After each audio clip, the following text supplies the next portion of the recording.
I agree.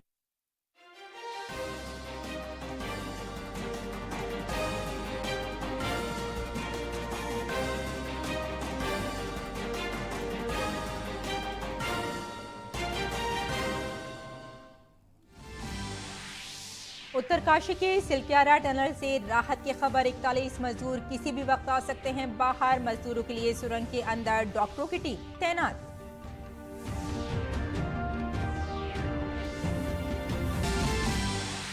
Telangana में इंतखाबी तशहीर आज खत्म। बीआरएस, बीजेपी और कांग्रेस समेत तमाम सियासी पार्टियों ने झोंकी पूरी ताकत। रियासत में 30 नवंबर को होगी वोटिंग।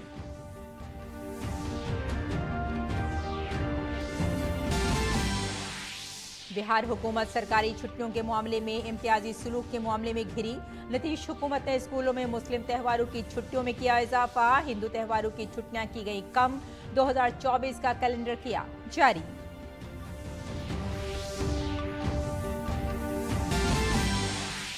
गोवा में इफ्फी के इख्तिताम पर फ्रांसीसी फिल्म एंडलेस समर सिंड्रोम का प्रीमियर। गोल्डन पीकॉक अवार्ड का किया जाएगा ऐलान। माइकल डगलस को सत्यजीत रे लाइफ टाइम अचीवमेंट अवार्ड से नवाजा जाएगा।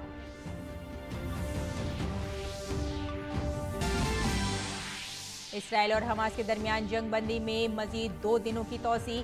गजा पट्टी में इंसानी इमदाद में इजाफा। अमरीकी वजीर खारजा ब्लिंकन दोबारा मगरबी एशिया का करेंगे दौरा।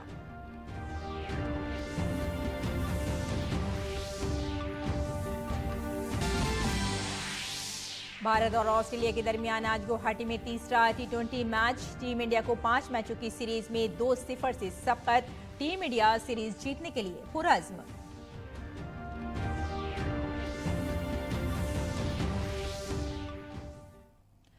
आदाब नाजरीन, खबरनामे में आपका इस्तकबाल है। मैं हूं आपके साथ रेशमा फारूकी। आइए तफसील से अब खबरों पर नजर डालते हैं। वजीर आजम नरेंद्र मोदी ने उत्तराखंड के वजीर आला पुष्कर सिंह धामी को दोबारा फोन किया है और उत्तरकाशी में सिलक्यारा के जेर तामीर सुरंग में फंसे हुए मजदूरों के राहत और बचाव के काम के बारे में मालूमात ली। वजीर आजम नरेंद्र मोदी ने सिलक्यारा टनल में फंसे मजदूरों की खैरियत दरियाफ्त करने के लिए उत्तराखंड के वजीर आला धामी से फोन पर बातचीत की। उन्होंने कहा कि टनल के अंदर फंसे मजदूरों के साथ साथ उन्हें बाहर निकालने के लिए इमदादी कामों में मसरूफ लोगों की हिफाजत का खास ख्याल रखा जाए। उन्होंने कहा कि टनल के अंदर फंसे मजदूरों के अहले खाना को किसी किस्म की परेशानी का सामना नहीं करना चाहिए। काबिल जिक्र है कि सुरंग में फंसे मजदूरों की बाहिफाजत वापसी का इंतजार आज खत्म होने जा रहा है। सुरंग के अंदर ही माहिर तिब्बी टीम को तैनात किया गया है। बिस्तर और सभी सहूलतें 8 मजदूरों के लिए और उनके साथ साथ सुरंग में भेज दिए गए हैं। वहीं एनडीआरएफ और एसडीआरएफ भी सुरंग में पहुंच चुकी है। आज मजदूरों का सुरंग से निकलना तकरीबन तय है।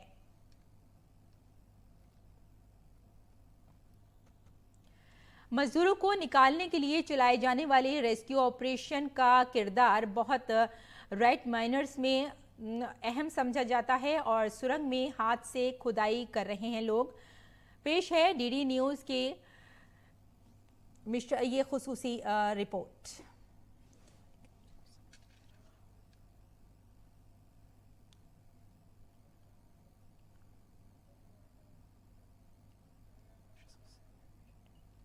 टनल में फंसे मजदूरों के आपदा राहत और प्रबंधन कार्य अब अंतिम चरण में है। काउंटडाउन शुरू हो गया है।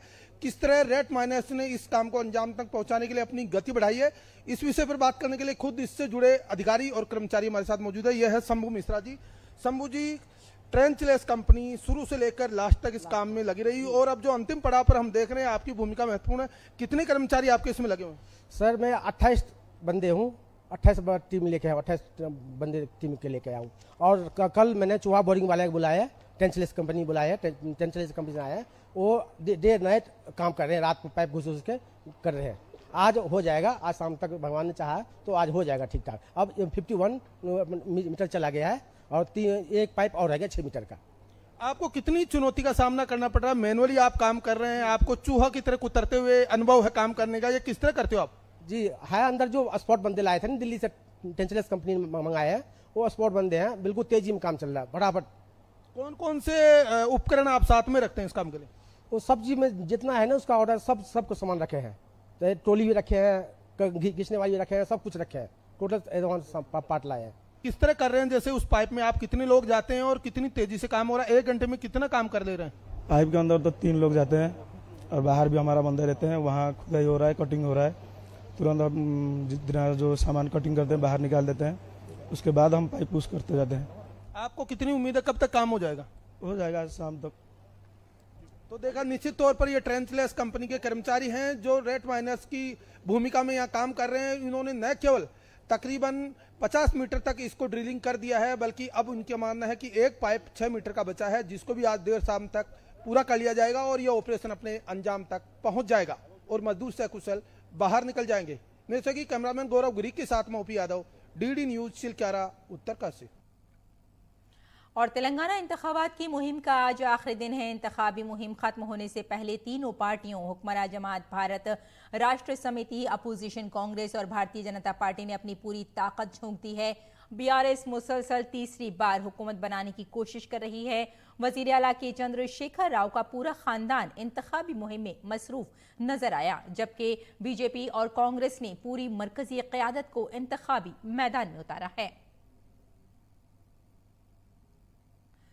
तेलंगाना असेंबली इंतखाबात की मुहिम का आज आखिरी दिन है। कांग्रेस के रुकन पार्लियामेंट राहुल गांधी ने आज हैदराबाद में मजदूरों और ऑटो रिक्शा ड्राइवरों से मुलाकात की। उन्होंने इन लोगों से बात की और उनके मसाइल सुने। मरकजी हुकूमत ने सुप्रीम कोर्ट को मुत्तला किया है कि उसने दिल्ली के मौजूदा चीफ सेक्रेटरी नरेश कुमार की सर्विस में तोसी देने का फैसला किया है। नरेश कुमार 30 नवंबर को रिटायर होने वाले थे। सॉलिसिटर जनरल तुषार मेहता ने चीफ सेक्रेटरी की तकर्री से मुतालिक दिल्ली हुकूमत की अर्जी की समाअत के दौरान अदालत को ये जानकारी दी। मरकज ने अदालत उज़्मा को बताया कि फिलहाल सर्विस में चंद माह की तोसी दी जा रही है। हुकूमत ने दलील दी कि इसे ऐसा करने का कानूनी हक हासिल है। दूसरी तरफ दिल्ली हुकूमत की तरफ से पेश होने वाले वकील अभिषेक मनु संघवी ने कहा कि चीफ सेक्रेटरी और दिल्ली हुकूमत के दरमियान एतमाद की कमी है। उन्होंने कहा कि सर्विस में तोसी का ये फैसला भी दिल्ली हुकूमत को नजरअंदाज करते हुए लिया गया है। अदालत ने कल सॉलिसिटर जनरल तुषार मेहता से कहा कि वो तफसील से बताएं कि नए अफसर की तकर्री के बजाय सर्विस में तोसी देने की क्या वजह थी और सर्विस में तोसी किन उसूलों के तहत दी जा रही है। सुप्रीम कोर्ट ने दिल्ली हुकूमत को सख्त सरजनिश की है और सुप्रीम कोर्ट ने हिदायत दी है कि वो रैपिड रेल प्रोजेक्ट के लिए अपना हिस्सा अदा करने के हुक्म पर मुकम्मल अमल दरामद को यकीनी बनाए। अदालत को आज बताया गया कि दिल्ली हुकूमत ने बकाया रकम की जुज़वी अदायगी कर दी है। अदालत ने बरहमी का इजहार करते हुए कहा कि इस हुक्म पर मुकम्मल अमल दरामद को यकीनी बनाया जाए। जुज़वी अदायगी का कोई जवाब नहीं है। अदालत ने दिल्ली हुकूमत को अपना हिस्सा पूरा अदा करने की हिदायत देते हुए समाअत 7 दिसंबर तक मुलतवी कर दी। सुप्रीम कोर्ट ने महाराष्ट्र हुकूमत पर 12,000 करोड़ रुपए का जुर्माना आयद करने के नेशनल ग्रीन ट्रिब्यूनल (एनजीटी) के हुक्म पर रोक लगा दी है। एनजीटी ने महाराष्ट्र हुकूमत को हिदायत दी थी कि वो ठोस और माए कचरे का सही तरीके से इंतजाम न करने पर माहौलियाती मुआवजे के तौर पर 12,000 करोड़ रुपए अदा करे। सुप्रीम कोर्ट ने केस में दरख्वास्त गुजार को नोटिस जारी करते हुए जवाब तलब किया है। ख्याल रहे कि महाराष्ट्र ने भी हुक्म पर नजरसानी के लिए एनजीटी में नजरसानी की दरख्वास्त दायर की है। ख़वातीन व बहबूद अतफ़ाल की वज़ीर स्मृति ईरानी ने नई दिल्ली के विज्ञान भवन में मुनक़िदा दिव्यांग बच्चों के लिए आंगनवाड़ी प्रोटोकॉल पर नेशनल आउटरीच प्रोग्राम का आगाज़ किया। इसके तहत आंगनवाड़ी ख़वातीन नौज़ायदा बच्चों में माजूरी की अलामत की निशानदेही करके मुतालिका इदारों को भेजेंगी ताकि बच्चों की मुनासिब जिस्मानी नशोनुमा बरवक्त हो सके। इसके लिए आशा कारकुनों को आंगनवाड़ी सेंटर में तरबियत दी जाएगी। उन्हें स्क्रीनिंग, इंक्लूजन और रेफरल 3 हिस्सों में तकसीम किया गया है। इस मौके पर मरकजी वजीर ने दिव्यांग बच्चों के लिए आंगनवाड़ी प्रोटोकॉल जारी किया। उन्होंने इस कदम को तारीखी करार देते हुए कहा कि इससे देही इलाकों में दिव्यांग बच्चों की मुकम्मल फरोग के हवाले से ज़हनियत में जामी बेहतरी आएगी। कम्युनिटीज की दृष्टि से देखें, this is a silent revolution in our local communities. ग्रामीण अंचल में, गरीब परिवारों में, विशेषता अगर बेटी है तो क्या कोई हर्षोल्लास के साथ इस आइडेंटिफिकेशन ड्राइव में सम्मिलित होता है? हमारी आंगनवाड़ी बहनें पहली बार ग्रास रूट में इस अवेयरनेस को फलीभूत करेंगी कि अगर बच्चा दिव्यांग है तो उसकी दिव्यांगता कोई समाज के लिए चुनौती नहीं है, बल्कि समाज के लिए एक मौका है ऐसे बच्चे का सहयोग करने के लिए। मरकजी वजीर सियाहत प्रहलाद पटेल ने कहा कि भगवान श्री राम अयोध्या से रामेश्वरम तक के सफर में जहां जहां रुके थे उन मकामात से लोगों को वाकिफ कराने का काम किया जा रहा है। उन्होंने बताया कि इन मकामात को रावण गमन मार्ग के जरिए जोड़ा जा रहा है। आज से एक ऐसी सांस्कृतिक यात्रा प्रारंभ हो रही है, जितनी मेरी समझ या जानकारी है, जानकी माता के मन के बाद शायद इस मार्ग पर कोई मात्र शक्ति नहीं चली होगी। और बड़ी यात्राएं, ऐसी यात्राएं सदैव सादगी से प्रारंभ होती हैं, क्योंकि ये राजभवन की ओर जाने की यात्राएं नहीं हैं। राम पथ गमन राजभवन से वन की तरफ का गमन था। और इसलिए मैं एक राजनीतिक कार्यकर्ता होने के बावजूद भी मैं इस यात्रा की दिव्यता और भव्यता को देख सकता हूं। लगता है कि सरयू माता की कृपा फिर से उस त्रेतायुग की तरफ जाने की यात्रा प्रारंभ कर चुकी है। अयोध्या से कल्चरल महिला पदयात्रा के पूजा प्रोग्राम में हिस्सा लेने वाली वाटर वीमेन की पदयात्री शिप्रा पाठक ने कहा कि इस यात्रा का मकसद लोगों को उन मकामात से वाकिफ कराना है। इस यात्रा का उद्देश्य संस्कृति और प्रकृति को विकसित करने का है, जानकी जी को स्त्रियों में आदर्श स्थापित करने का है और उस पूरे मार्ग पर जिस पे राम जी जानकी के साथ चले थे उसको हरा भरा बनाकर जंगल जगह जगह हो, जो राम जी के समय के जंगल थे, पेड़ पौधे लगें, नदियां पहाड़ सब विकसित हों, इस अलग को जगाते हुए ये यात्रा चलेगी। ये अयोध्या से प्रारंभ होकर रामेश्वरम तक जाएगी। इस समय पूरे भारत का ही वातावरण राममय हो गया है और उसी वातावरण में मैं अपनी छोटी सी आहुति राम के नाम पर लगा रही हूँ कि पैदल चलकर उस पथ को जानूंगी, समझूंगी और उसे सजाऊंगी।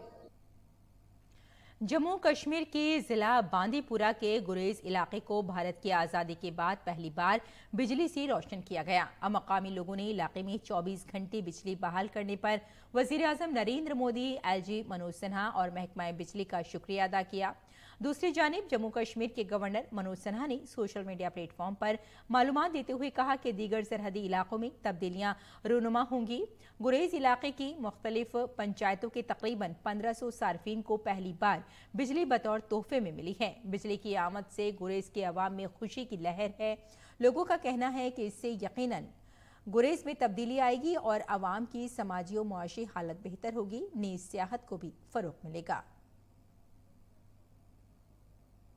24 घंटे की जो इलेक्ट्रिसिटी सप्लाई यहाँ पे चालू की गई, उसके लिए प्रधानमंत्री श्री नरेंद्र मोदी जी का और खासतौर पर एलजी मनोज सिन्हा और पीडीडी डिपार्टमेंट और डीसी बांडीपुरा के बहुत ही मशहूर है कि जिन्होंने कल यहाँ पे बिजली चालू की जो 24 घंटे चलेगी। इससे पहले हमें यहाँ पे केवल 6 से 7 घंटे यहाँ पे इलेक्ट्रिसिटी मिलती थी, जिससे हमारी बहुत सारी मुश्किलात का सामना करना पड़ता था।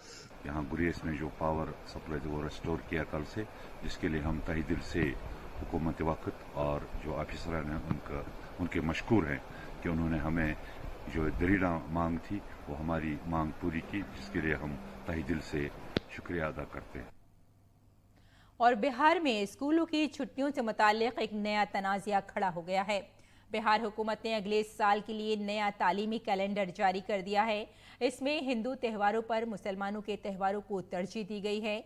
2024 में ईद की छुट्टियों में 2 दिन और बकरीद और मुहर्रम की छुट्टियों में एक दिन का इजाफा किया गया है।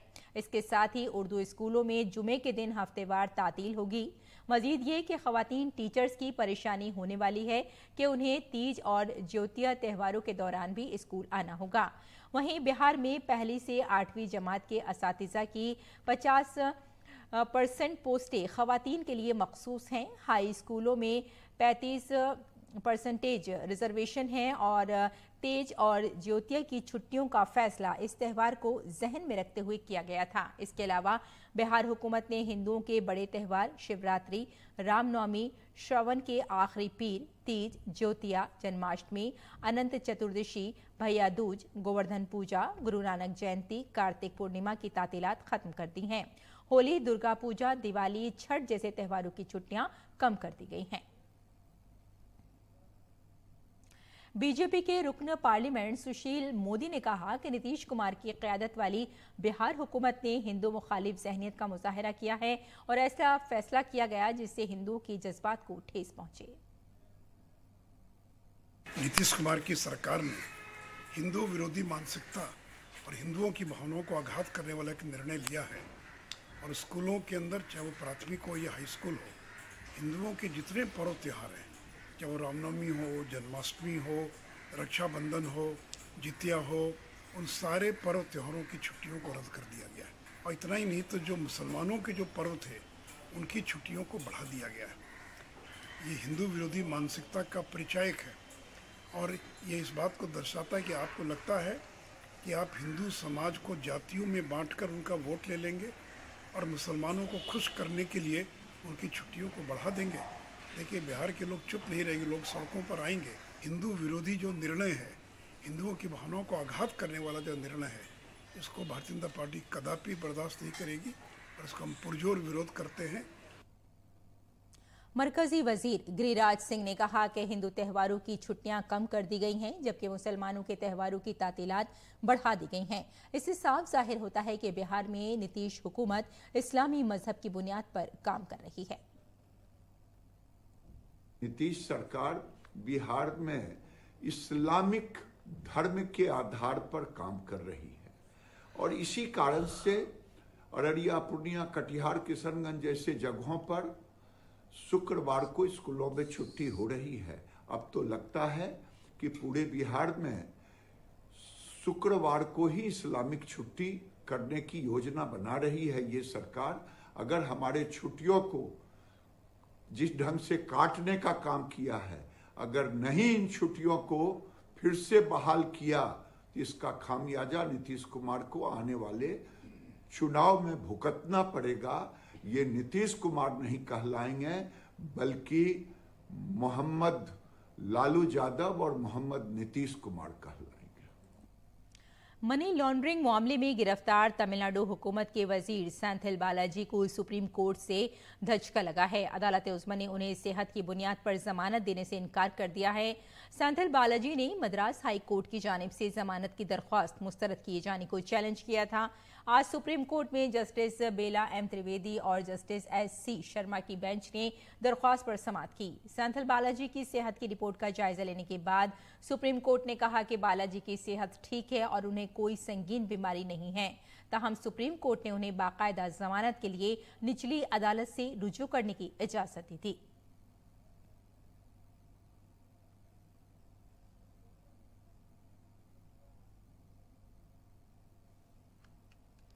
और गोवा में जारी 54वां बैनुल-अक़वामी फिल्म फेस्टिवल ऑफ इंडिया आज अख्ताम पसीर होगा, जिसमें आज फ्रांसीसी फिल्म एंडलेस समर सिंड्रोम का एशियाई प्रीमियर होगा। इसके साथ गोल्डन पीकॉक अवार्ड का भी ऐलान किया जाएगा। अमरीकी अदाकार और फिल्म साज माइकल डगलस को इख्तितामी तकरीब में सत्यजीत रे लाइफ टाइम अचीवमेंट अवार्ड से नवाजा जाएगा।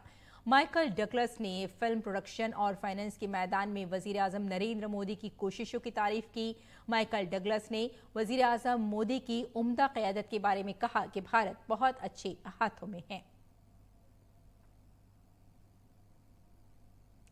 आर्कियोलॉजिकल सर्वे ऑफ इंडिया ने वाराणसी में ज्ञानवापी कॉम्प्लेक्स के साइंसी सर्वे की रिपोर्ट पेश करने के लिए 3 हफ्ते का वक्त मांगा है। एएसआई ने इसके लिए ज़राई अदालत में अर्जी दी है। डिस्ट्रिक्ट जज आज दोपहर 2 बजे के बाद दरख्वास्त पर फैसला सुनाएंगे। काबिल जिक्र है कि श्रृंगार गौरी समेत मूर्तियों की पूजा करने के हक का मुतालबा करने वाली अर्जी पर जिला अदालत ने एएसआई से ज्ञानवापी कॉम्प्लेक्स का साइंसी सर्वे कराया था। एएसआई को इस सर्वे की रिपोर्ट 17 नवंबर तक पेश करनी थी। और अब कुछ खबरें कारोबारी दुनिया की। ग्लोबल रेटिंग्स दुनिया की मशहूर रेटिंग एजेंसी और मईशत का जायजा लेने वाली एजेंसी S&P ने रवां माली साल 2024 के लिए हिंदुस्तान की इक्तिसादी तरक्की की शरह के तखमीने में इजाफा किया है। रेटिंग एजेंसी ने माली साल 2024 के लिए GDP की शरह नमू का तखमीना 6% से बढ़ाकर 6.4% कर दिया है। HDFC बैंक ने डॉक्टर हर्ष कुमार भनवाला साबिक चेयरमैन नाबार्ड को मुसलसल 3 साल के लिए डायरेक्टर मुकर्रर किया है। इस साल मुल्क में लग्जरी घरों की फरोख्त में नुमाया इजाफा हुआ है। जनवरी और सितंबर के दरमियान हिंदुस्तान में 4 करोड़ रुपए से ज्यादा कीमत वाले लग्जरी घरों की फरोख्त में 97% इजाफा हुआ है। इसराइल और हमास के दरमियान जारी जंगबंदी का आज 5वां दिन है। दोनों फरीक कतर की सालसी में इस माहदे को बतदरीज तौसी दे रहे हैं। इस दौरान दोनों तरफ से एक दूसरे के लोगों को भी रिहा किया जा रहा है। हमास 7 अक्टूबर को किए गए हमले के दौरान यरगमाल बनाए गए लोगों को रिहा कर रहा है, जबकि इसराइल फलस्तीनी कैदियों को भी रिहा कर रहा है। हर इसराइली यरगमाल के बदले 3 फलस्तीनियों को रिहा किया जा रहा है। उधर अक़वाम मुत्तहिदा के इदारे जंगबंदी के दौरान तेजी से गजा में इंसानी इमदाद पहुंचा रहे हैं। दरियासना अमरीकी वजीर खारजा एंटनी ब्लिंकन इस हफ्ते इसराइल, मगरबी किनारे और मुत्तहिदा अरब अमारात का दौरा करेंगे। अमरीका ने कहा है कि वो इस जंगबंदी को तवील अरसे तक बरकरार रखने के लिए कोशिश है। अक़वाम मुत्तहिदा की सेक्रेटरी जनरल एंटोनियो गुटरेस ने इसराइल और हमास के दरमियान तौसीशुदा जंगबंदी को उम्मीद और इंसानियत की किरण करार दिया। कतर ने कहा कि इब्तदाई 4 रोज़ा जंगबंदी में 2 दिन की तौसी कर दी गई है, जिसकी वजह से 7 हफ्तों से जारी जंग में तातुल जारी है। अक़वाम मुत्तहिदा मिस्र से रफ़ाए बॉर्डर क्रॉसिंग के जरिए गजा को कुछ इंसानी इमदाद पहुंचा रहा है। गुटरेस ने कहा कि मुझे पूरी उम्मीद है कि दूसरी क्रॉसिंग मुमकिन होगी और इससे तरसील में सहूलत मिलेगी और इसराइली तरफ से कंट्रोल में भी सहूलत मिलेगी। अक़वाम मुत्तहिदा भी इसराइल के ज़ेरे कंट्रोल करीम शालोम सरहदी क्रॉसिंग को इस्तेमाल करने का इख्तियार हासिल करना चाहता है। इसराइली फौज की तरफ से जारी करदा वीडियो में इसराइल और मिस्र की सरहद पर इंसानी इमदाद के ट्रकों को दिखाया गया है। गजा में इसराइल और हमास के दरमियान 4 रोज़ा जंगबंदी में मजीद 2 रोज़ की तौसी कर दी गई है। जंगबंदी के मुआहदे से इमदादी ट्रकों को गजा में दाखिल होने की इजाज़त मिल गई है, जिससे इसराइल और हमास के दरमियान तकरीबन 7 हफ्ते की जंग खत्म हो गई है।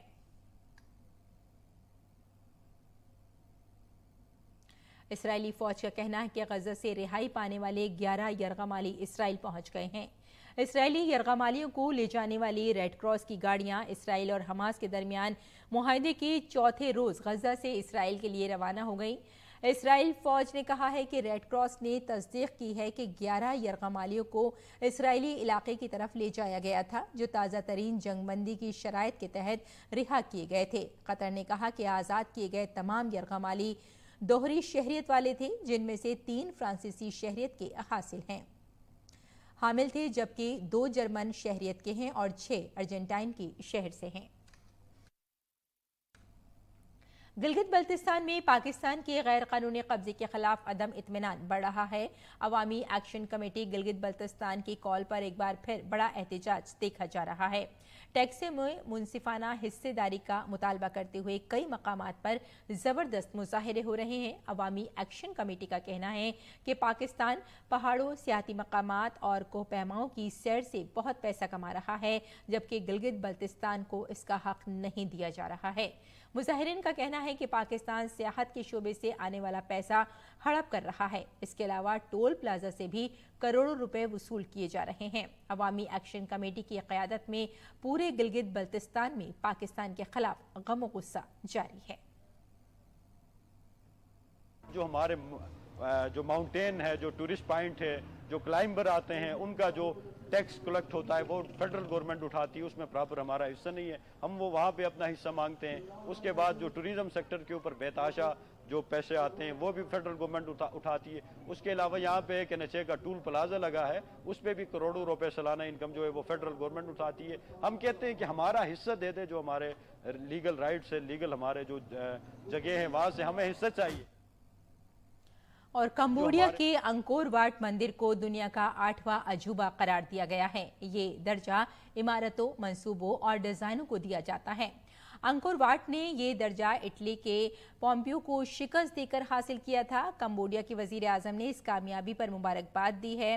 अंकोर वाट मंदिर दुनिया का सबसे बड़ा हिंदू मंदिर है। इसकी तारीख 800 साल से ज्यादा पुरानी है। ये मंदिर भगवान विष्णु के लिए वक्फ है और कंबोडिया के अकोरयोम में वाक़ है, जिसे कदीम जमाने में यशोधरमपुर कहा जाता था। अंकोर वाट यूनेस्को के आलमी सकाफती विरसे की फहरिस्त में भी शामिल है। मुख्तलिफ हिंदू ग्रंथों में मज़कूर मुख्तलिफ वाक़यात इस मंदिर की दीवारों पर नक्श हैं। ये मंदिर तकरीबन 500 एकड़ रकबे पर फैला हुआ है। ये मंदिर 12वीं सदी में बादशाह सूर्यवर्मन दोम के दौर में बनवाया गया था। और न्यूजीलैंड की नौ मुंतखब वज़ीर आज़म क्रिस्टोफर हिक्लेंस की हुकूमत ने तंबाकू और सिगरेट पर से पाबंदी उठाने का फैसला किया है। हुकूमत का कहना है कि इससे आवाम को टैक्स में राहत मिलेगी। दरहकीकत गुज़िश्ता साल दिसंबर में न्यूजीलैंड की पार्लियामेंट में तंबाकू और सिगरेट पर पाबंदी का स्मोक फ्री इन्वायरमेंट एक्ट पास किया गया था। इसके तहत 2009 के बाद पैदा होने वाले अफराद किसी किस्म की तंबाकू मसनूआत नहीं खरीद सकते थे। ये इन ममालिक में शामिल है जहां लोग सबसे कम सिगरेट नोशी करते हैं। न्यूजीलैंड की नई हुकूमत तंबाकू और सिगरेट पर पाबंदी के इस कानून को खत्म कर देगी। लोगों ने हुकूमत के इस इक़दाम को तनकीद का निशाना बनाया है। तो नाज़रीन, खबरनामे में फिलहाल इतना ही। इजाज़त दें। आदाब।